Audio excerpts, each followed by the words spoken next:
ଆଇଲୋ ଆଇଲୋ ଆଇଲୋ, ଆଜି ଚାଲିଗଲୁ ତୁ କାହିଁଲୋ। ମୃତ୍ୟୁ ସହ ସଂଗ୍ରାମ କରି କରି କେତେ ଦୁଃଖ କଷ୍ଟ ସତେ ପାଉଥିଲୁ। ଆଜି ଶେଷରେ ଚିରନିଦ୍ରାରେ ସବୁଦିନ ପାଇଁ ଶୋଇଗଲୁ। କିଏ ଡାକିବ ମୋତେ ଆଉ ସ୍ନେହରେ ସୁନା।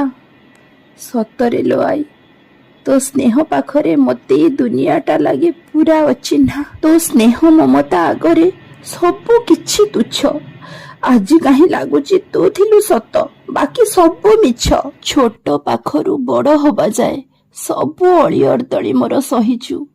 ଯେବେ ମାମୁଁ ଘରକୁ ଯାଏ ମୁଁ ଆସିବା କଥା ଜାଣି ଦାଣ୍ଡ ଦୁଆରେ ବସିଛୁ। ପହଞ୍ଚିଗଲେ ସଙ୍ଗେ ସଙ୍ଗେ ଖୁସିରେ ପାଛୋଟି ନେଇ ଛାତିରେ ଚାପି ଧରୁ। ଯେତେ ଯାହା ନେଇଥିଲେ କିଛି ନ ଦେଖି ପାନ ଆଣିଛୁ ନା ସୁନା ଆଗ ପଚାରୁ। ମୁଁ କହେ ହଁ ଲୋ ଆଇ, ସେଇଟା କେମିତି ଭୁଲିବି।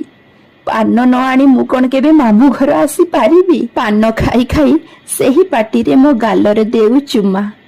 ନାକ କାନ୍ଦୁରି ଭଳି କାନ୍ଦି କାନ୍ଦି କହେ ଆଇ, କଣ ଲଗେଇଦେଲୁ ମୋ ଗାଲରେ, ଲିଭୁ ନାହିଁ ଜମା। ତୋ କଥାରେ ନାତି ନାତୁଣୀ ଆସିବେ ବୋଲି ମାଇ ମାନେ ମୋର ହୋଇଯାଆନ୍ତି ତତ୍ପର।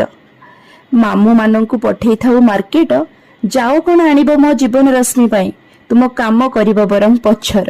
ତୋ କଥା ଶୁଣି ସମସ୍ତେ ହୋଇଯାଆନ୍ତି କାର୍ଯ୍ୟବ୍ୟସ୍ତ। ମନେ ମନେ ଭାବେ, ଏଇ ଭଲ ପାଇବା ସ୍ନେହ କଣ ଆଉ ମିଳିବ ଯେବେ ମୋ ଆଈର ହୋଇଯିବ ଅସ୍ତ। ନାତି ନାତୁଣୀଙ୍କ ପାଖରେ କେତେ ରାମାୟଣ ମହାଭାରତ ବେଦ ଗୀତା ଭଜନ ଗାଇଛୁ। ଆମେ ସବୁ କହୁ ଆଇଲୋ, ତୁ କି ସ୍ମୃତି ଶକ୍ତି ପାଇଛୁ। ଆସିଲା ବେଳେ ହାତରେ ମୁଠେଇ ମୁଠେଇ ଆଣି 500 1000 2000 ଟଙ୍କା ଧରେଇ ଦେବୁ, ଆଉ କହିବୁ ନେ ବିସ୍କୁଟ ମିକ୍ସଚର କିଣି ଖାଇବୁ। ମୁଁ ଥଟ୍ଟାରେ କୁହେ, ଏତେ କମ ଟଙ୍କାରେ ତ ମିକ୍ସଚର ବିସ୍କୁଟ ହବନି। ତୁ କହୁ ମୋ ପାଖରେ ଆଉ ନାହିଁ, ତ ଅଜା ପରା ଏ ମାସରେ ପେନସନ ପାଇନି। ମୁଁ କୁହେ ଆଇଲୋ, ସତରେ ତୁ କେଡ଼େ ନିର୍ମାୟା ମଣିଷ। ତୋ ସ୍ନେହ ଭଲ ପାଇବା ଆଗରେ ଏ ପଇସା ଲାଗୁଛି ପୁରା ବିଷ। ଶେଷରେ ପ୍ରଣାମ କରି ଆସିଲା ବେଳେ ଆଈକୁ ବାଟେଇ ଦେଇ କହେ, ଘରେ ପହଞ୍ଚିଲେ ଭୁଲିବୁନି ଫୋନ କରିବାକୁ। ଆଜି ଆଉ କାହାକୁ ଫୋନ କରିବି ଲୋ ଆଈ, କାହା ସହ ଘଣ୍ଟା ଘଣ୍ଟା କଥା ହେବି ଲୋ ଆଈ।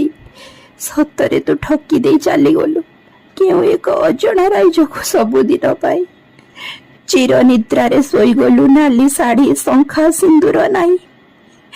ମୋ ଆଈ ଆତ୍ମାକୁ ଶାନ୍ତି ଦିଅନ୍ତୁ, ହେ ପ୍ରଭୁ କଳା ଗୋସାଇଁ।